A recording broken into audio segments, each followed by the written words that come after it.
I mentioned last time that I'm interested in exploring some key concepts within this tradition, the kind of things that create a shared vocabulary and that have been the shared vocabulary of practitioners for 1,000 years.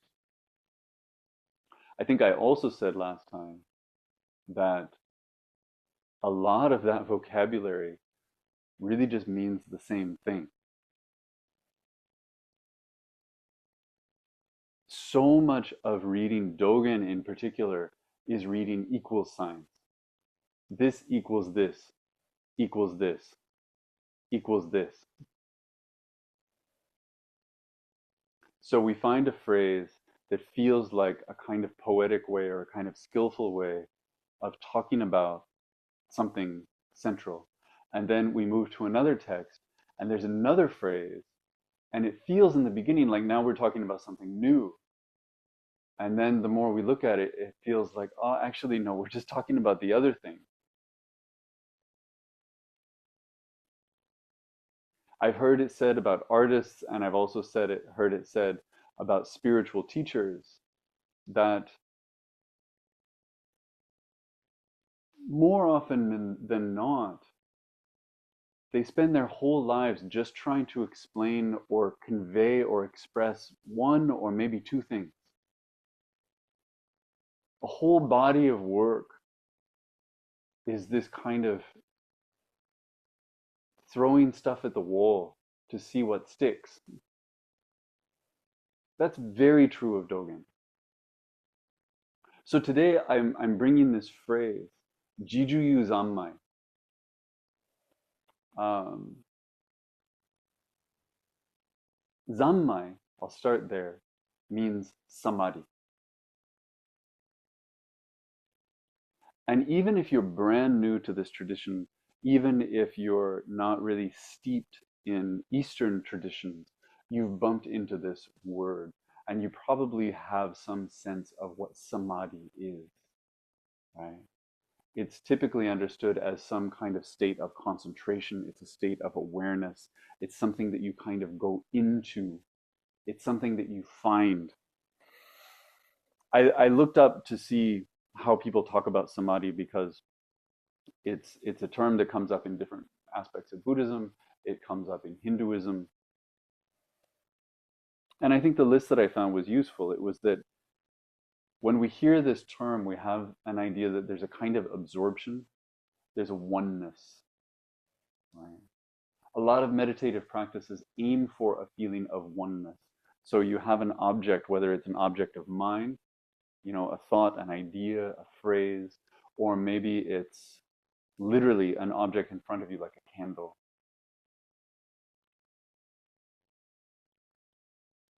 And then you try to kind of close the gap with that thing.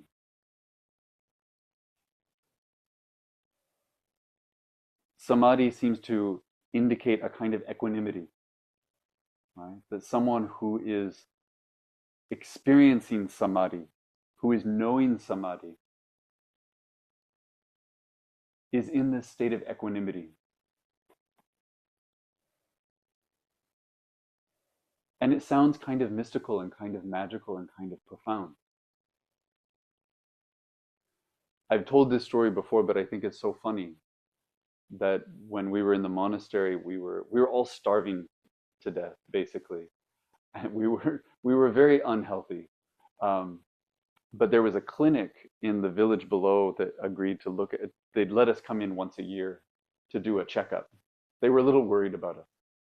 And we'd all go in and they'd always marvel at, like, we all had incredibly low blood pressure, but beyond where you'd be proud of it to the point where you'd be disturbed. And we were all kind of like turned down a few notches. So we went in for the checkup once and they had me lying on the hospital bed and they were checking my pulse and it was on a speaker. You could hear it. And I was kind of drifting towards sleep and my pulse was getting very, very, very slow. And I was just relaxing. I was so happy it was warm, And I look up and there's a nurse's face right in front of my face, so close. And she's so excited and she says, "Is this Samadhi?" And I just laughed and I said, "No, I'm just not well." But she had this feeling because she was, and I think it really captures our sense of this. She was watching my body kind of slow down, right? And I was a monk. And her first thought as a nurse was, this is a spiritual problem. He's going into a spiritual state. I get it. But it was funny.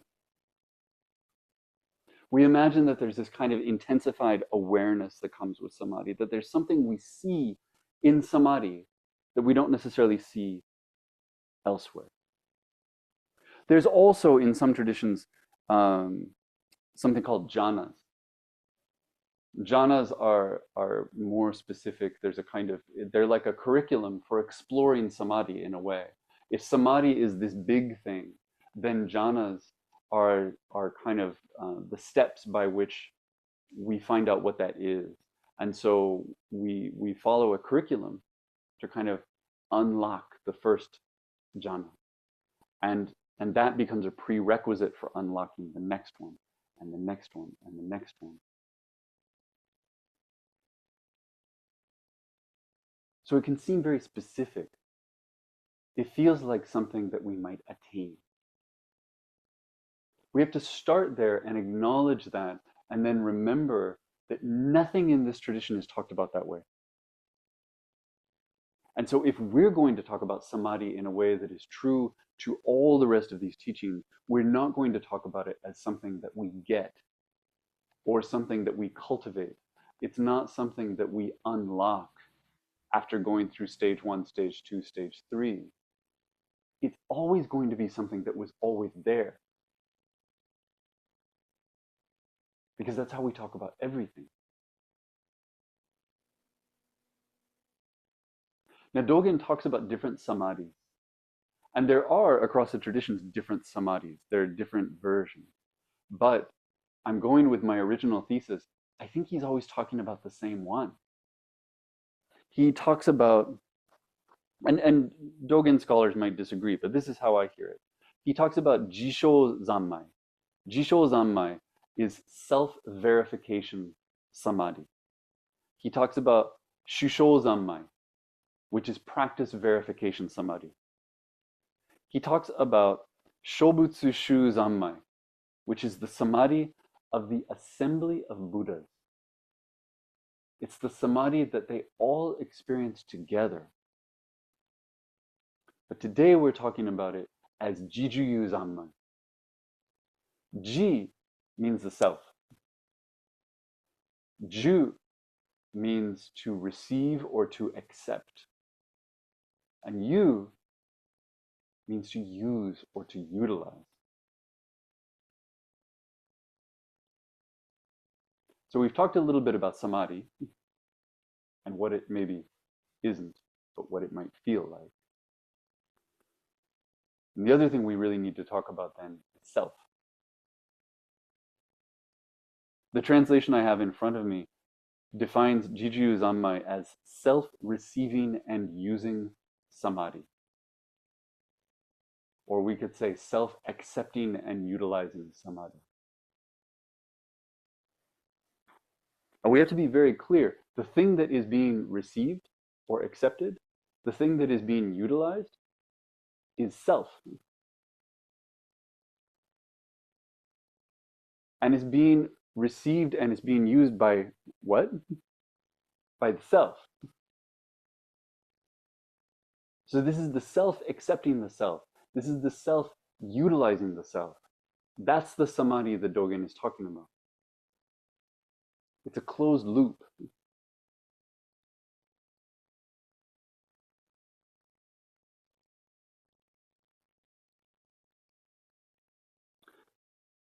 We recognize an echo of this, I think, in Dogen's Genjo Koan, which many of us have read together. Dogen says, to study the Buddha way is to study the self. To study the self is to forget the self. So it's the self doing something with the self. That the self takes up this kind of inquiry about what it is. And that if it goes deep enough into that inquiry, it forgets this sense of gap. It forgets this feeling of there's me and there's the thing that I'm studying. And it falls away and we're left with what was there in the first place. That's one way to talk about it. Kodo Sawaki, who was a major teacher of the last century, he had a play on this. He talked about the self selfing the self. Great quote by him. There are many, but he says, right now, stop playing.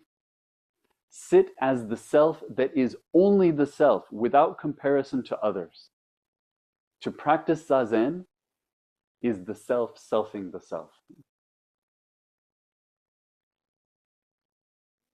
Sit as the self that is only the self without comparison to others. This is also talking about Jijuyu Zanmai. To study the self is to forget the self is talking about Jijuyu Zanmai. And before I dive into that anymore, I want to be clear because I read a lot of translations of these same texts. And if you do the same, what you'll notice is that some of them, I'm going to say many of them, make a distinction between self with a little s and self with a big S. And so, for example, they'll say to study the self is to forget the self. To study the self with a big S is to forget the self, little s. I understand that impulse. I think we all have that impulse. It is so human and so natural to imagine, to want.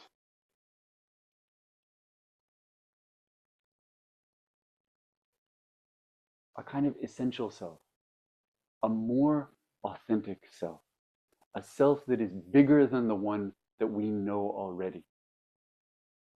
Something that we will uncover, something that will be revealed, something that maybe in our best moments is the one that's really operating.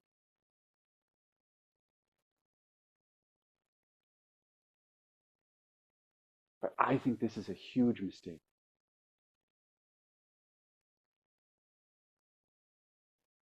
In fact, I think the whole point of crafting a phrase like Jijuyu Zanmai is intended specifically to counteract the impulse to imagine that there's a big self and a little self.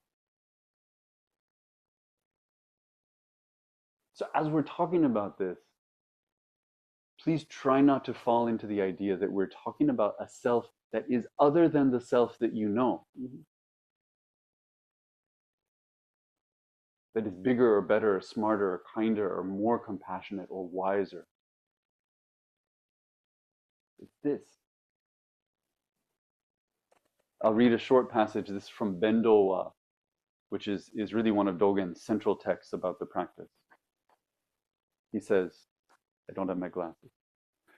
He says, all Buddha Tathagatas who individually transmit wondrous Dharma, actualizing unsurpassable complete awakening, have a wondrous art, supreme and unconditioned. It brings us back to this idea of the artist expressing something. All Buddhas have this art. Then he says, self-receiving and using Samadhi, Jijuyu Zanmai, is its mark. The distinguishing point of that art, that shared art, is this self-receiving and using Samadhi. He says only Buddhas transmit it to Buddhas without veering off. Sitting upright in Zazen is the authentic gate to freeing yourself in the unconfined realm of this Samadhi. Although this inconceivable Dharma is abundant in each person, it is not manifested without practice, and it is not attained without realization. There's a lot here to unpack. Dogen is saying there's this thing that is like, it's like the language that all Buddhas are speaking. It's the language they would speak to each other. It's the thing they would recognize in each other.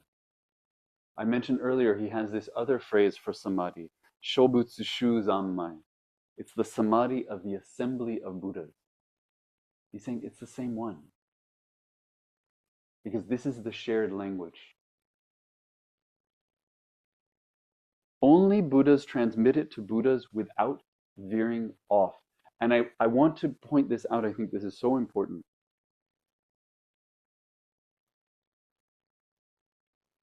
He falls short of saying that only Buddhas transmit it to Buddhas. If he said that, we would be saying, maybe, or implying that this is purely a Buddhist thing. And that if you don't come to it in a Buddhist container, if you don't practice Buddhism, you're not going to get this, you're not going to find this. He doesn't quite say that. And I'm glad he doesn't say it, because the fact is,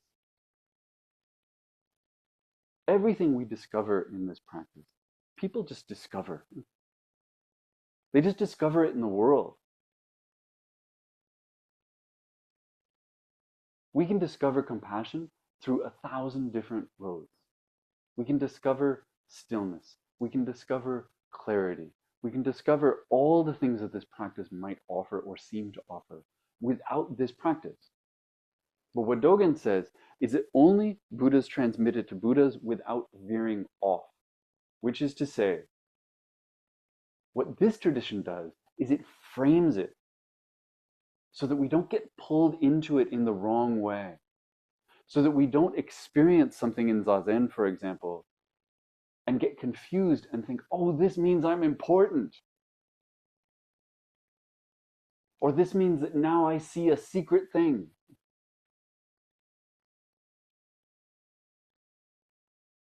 There's something special happening and I earned it. And other people haven't. There's so many traps. Dogen says this practice is useful, not simply for revealing something, but for helping us understand what has been revealed. And then he says, sitting upright in Zazen is the authentic gate to freeing yourself in the unconfined realm of this samadhi. And what is this samadhi? What does it mean to accept the self and then to use the self?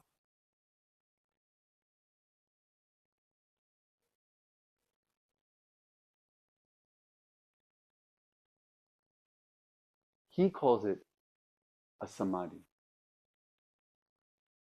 I talk about this sometimes as spiritual confidence.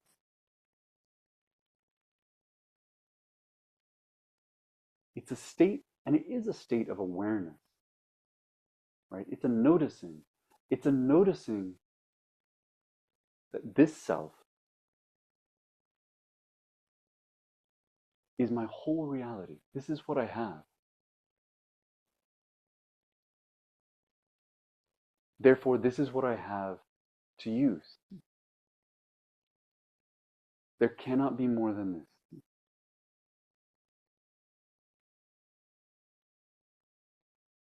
It's the confidence of opening up your tool bag and seeing this is enough.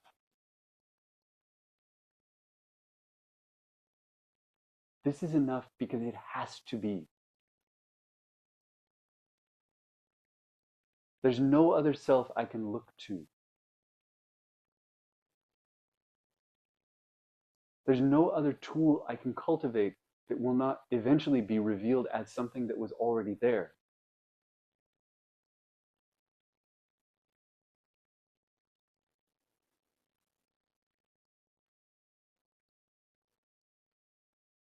This is awakening as a state of having no excuses.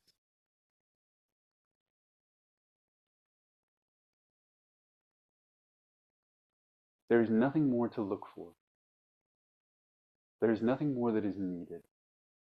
It doesn't mean that you're super, super satisfied with this self, right? It doesn't mean that you sit in Zazen and you look at yourself and you think, yeah, I'm nailing it. This is great. There's nothing problematic here at all. That's not accepting the self. That's rejecting the self for another story of what the self is. Accepting the self is accepting the self as it is, as this clumsy, messy, complicated thing.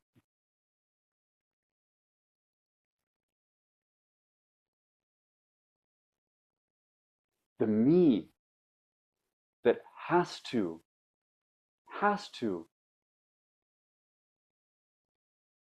bring the vows to life in every moment is the same me that gets impatient with my kids.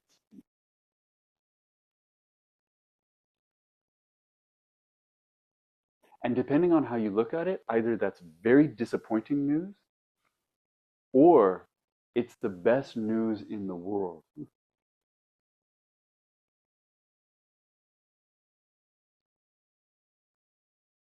Because it means I'm free to do it now.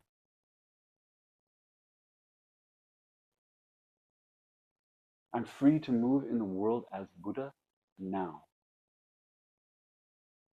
There's nothing holding me back. There's nothing I have to wait for. As imperfect as I am, I accept this and then I offer it.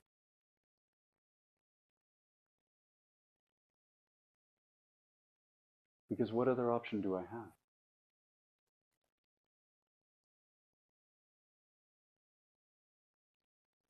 Togan says Zazen is where we see this. It's not the only place it exists. It's not the only place where it moves in the world. It's just this wonderful place where not only can we explore the self and see how it arises, sitting in Zazen is also speaking the language of Buddhas, because that's what Buddhas do.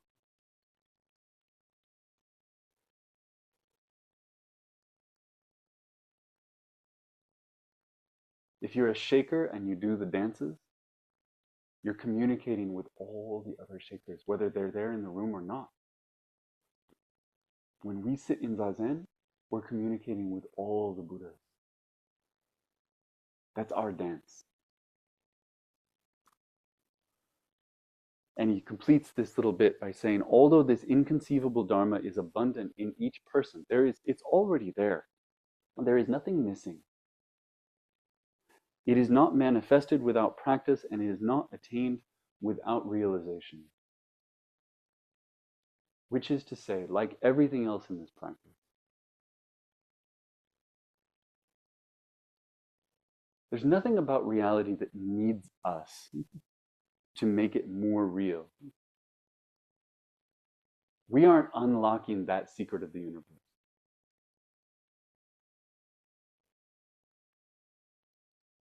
But intentionally meeting things as they are, with our eyes open, agreeing to them, accepting them on purpose,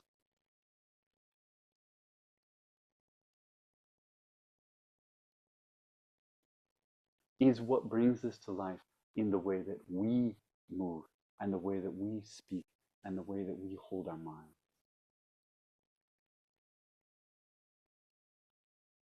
Both are true. Both are always true.